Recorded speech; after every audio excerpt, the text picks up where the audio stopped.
اعوذ باللہ من الشیطان اللعین الرجیم بسم اللہ الرحمن الرحیم رب اشرح لی صدری ویسر لی امری واحلل عقدۃ من لسانی یفقہوا قولی۔ السلام علی الحسین وعلی علی ابن الحسین وعلی اولاد الحسین وعلی صحاب الحسین ولعن اللہ علی اعداء الحسین۔ السلام علیکم۔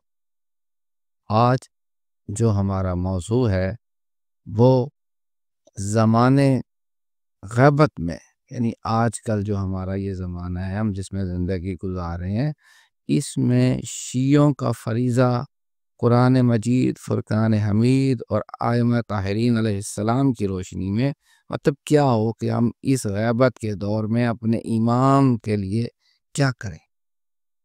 تو یہ اگر میں اس کو کیٹیگرائز کروں تو اس حوالے سے یہ ہوگا کہ پہلے نمبر پہ سکوت یعنی خاموشی، دوسرا گھر میں بیٹھ جائیں خاموشی سے، لوگوں سے غیر ضروری میل ملاپ سے بچیں، تقیہ یعنی جان و مال اور ایمان کی حفاظت کے لیے غیروں سے اپنے عقیدوں کو چھپانا، کثرت سے دعائے تعجیل، امام زمانہ کی تعجیل کے لیے دعا کرنا، مولا امام زمانہ اجل اللہ تعالیٰ فرحج سے رابطے میں رہنا، مطلب ان سے رابطے میں کس طرح رہا جاتا ہے۔ آج کی اس نشست میں ہم ان تمام موضوعات کو مختلف ائمہ اکرام نے جو حکم دیا تو وہ اسے ثابت کرنے کی کوشش کریں گے۔ امید کرتا ہوں کہ آپ ہمارے ساتھ رہیں گے۔ ابو بصیر نے مولا امام صادق علیہ السلام سے غیبت کے دوران شیعوں کے وظیفے کے متعلق سوال کیا تو امام نے فرمایا، جب قائم حجت کا غیبت کا زمانہ ہو تو اپنے گھروں میں خاموشی سے بیٹھے رہو یہاں تک کہ طاہر ابن طاہر المطہر امام زمانہ اجل اللہ تعالی فرجہ کا ظہور ہو جائے۔ مطلب یہ امام صادق علیہ السلام کس کو فرما رہے ہیں؟ ابو بصیر کو، اور یہ پیغام کس تک پہنچایا جا رہا ہے؟ ہم تک۔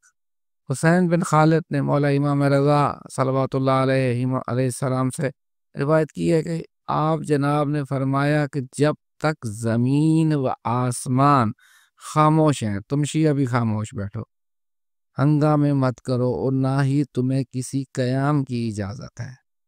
مولا امام صادق علیہ السلام، امام جعفر صادق علیہ السلام نے فرمایا کہ ہر پرچم، تحریک وغیرہ، مطلب ایک پرچم بلند ہوتا ہے کہ جی ہم امام زمانہ کے مطلب جو دشمن ہیں ان کو مارنے کی تیاری کر رہے ہیں، ہم کربلا کا مطلب بدلہ لینے کی تیاری، تو ہر پرچم، تحریک وغیرہ جو ظہور قائم جل اللہ تعالیٰ سے پہلے بلند ہوگا اس پرچم کا قائد طاغوت ہوگا۔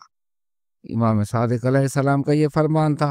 اسی طرح اگر اس فرمان میں مولا نے ظہور امام زمانہ سے پہلے کسی بھی مذہبی یا سیاسی نام پر اٹھنے والی کسی بھی تحریک میں شمولیت سے منع فرمایا ہے، یہی ممنوع ہے کہ مطلب آپ کو احتیاط کرنا ہے۔ اسی طرح اب ایک اور ہے کہ سدیس ہے، امام صادق علیہ السلام نے فرمایا ہے، سدیر تا ظہور امام مہدی اجل اللہ تعالی اپنے گھر میں بیٹھو اور اپنے معاش میں مگن رہو۔ جابر جوفی نے مولا امام محمد باقر علیہ السلام سے سوال کیا، مولا زمانہ غیبت میں مومن کو کیا کرنا چاہیے؟ امام نے فرمایا، اپنی زبان کی حفاظت کرے اور گھر میں بیٹھے۔ مولا امیر کائنات علیہ السلام سے کسی نے سوال کیا تو اس کے جواب میں مولا نے فرمایا، زمین تھام کے بیٹھے رہو، مشکلات اور مصائب پر صبر کرو، اپنے ہاتھوں کو حرکت نہ دو، جس کام کی اجلت اللہ کو نہیں ہے تمہیں جلد بازی کی ضرورت کیا ہے؟ مطلب جب اللہ بہتر چاہے گا، مطلب اللہ نے ہی امام کا ظہور کرنا ہے، مطلب ہم لوگوں نے دعا کرنی ہے۔ اسی طرح مولا والی خراسان امام رضا علیہ السلام سے مطلب کسی نے پوچھا تو اس کے جواب میں مولا نے فرمایا، جس شخص نے خروج قائم اجل اللہ تعالی فرجہ سے پہلے تقیہ تر کیا، اس کا ہم آل محمد اجمعین سے کوئی تعلق نہیں۔ امام صادق علیہ السلام نے فرمایا، ہر بیعت جو ظہور قائم اجل اللہ تعالیٰ سے پہلی کی جائے وہ کفر و نفاق کی بیعت ہے۔ اسی طرح امام صادق علیہ السلام نے دوسری جگہ پر فرمایا جب ظہور مہدی اجل اللہ کا وقت قریب ہو تو تمہیں مزید شدت سے تقیہ کرنا چاہیے۔ معصومین کا اگر مطلب اس طرح کہ حدیث کا مطالعہ کریں تو ان کی روشنی میں اپنی زندگی کو ہم بہتر بنایا جا سکتا ہے کہ مطلب ہمیں امام زمانہ کے ظہور کے لیے کر کیا سکتے ہیں، ہم صرف مطلب ہمارے لیے حکم کیا ہے۔